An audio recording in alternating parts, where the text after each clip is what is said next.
tell me a little bit about maybe your mental health journey or how where you are with your mental health right now. Right now I'm at a pretty good place. I think just like everybody else, I did struggle with the pandemic. I've done most of my classes from home. So being stuck at home after being in a dorm and with all my friends for the last 3 years has been very different. Um, I think starting like freshman year, starting college, it was a very weird transition from high school to college.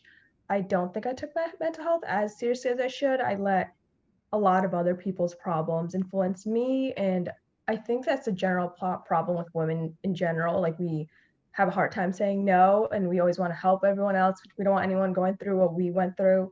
So I think freshman year, it took me a little bit more time to really realize I should be saying no. Like, I have things going on too. Just because everyone else has problems doesn't mean I have to be there always to solve them. But now that I'm a senior, I definitely have gained a stronger voice in saying no.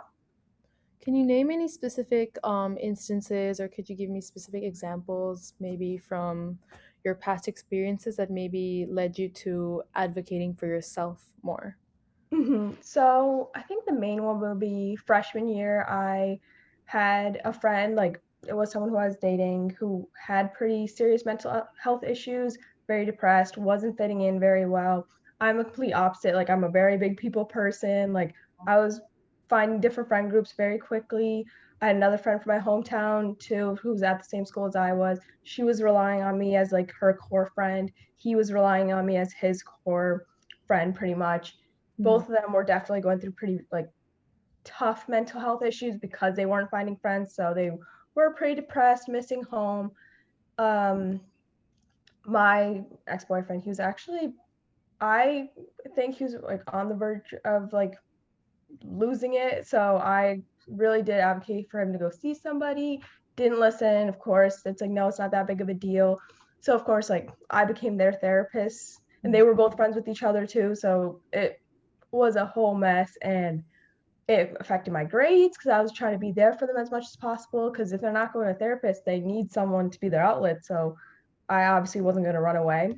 Mhm. And so that definitely took a big mental health hit on me, because I was putting away my feelings. Like, it didn't, I feel like it was kind of weird for me because it didn't make me depressed. It just made me on edge 24/7. And so, like, I was also like constantly worrying, like, am I doing enough? Am I empathetic enough? And I think, like I was talking before, like, it's just such a big problem, especially with women, of always doubting ourselves. Are we doing enough? Are we being the best person that we can be for other people, where we don't give ourselves enough time? So having those two people in my life freshman year, and like, I'm no longer friends with them after freshman year. I pretty much stopped being friends with them after, like, I broke up with them after like a month or two, but we still stayed friends ish like after we broke up, like Good. second semester. Still, it just took me a while to really be like, you know what, I need my space. And 'cause I was never that person. Like, I'm my friends usually stay my friends for life. So it's like, it's very hard for me to be like, you know what, I need space right now. Like, I can't do this. So that was traumatic in the sense that, like, I didn't realize how much time they were taking out of my life 24/7.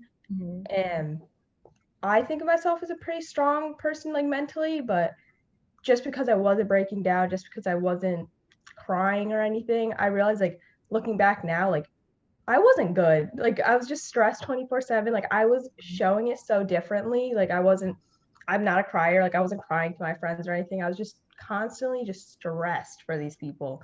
And it was Mhm. like, I need to put some time for me. And Yeah. from that, like, I definitely grew. Like, I don't allow people to need me, like, not allow people to need me like that. Like, once it gets to that point where it's like, I literally am such a big advocate of, you should see a mental health professional Mhm. immediately. Like, I want, if they say no, like, that's okay, but I create those boundaries where it's like, Mhm. okay, like, it's okay if you don't want to go, but I need to let you know that I have boundaries too.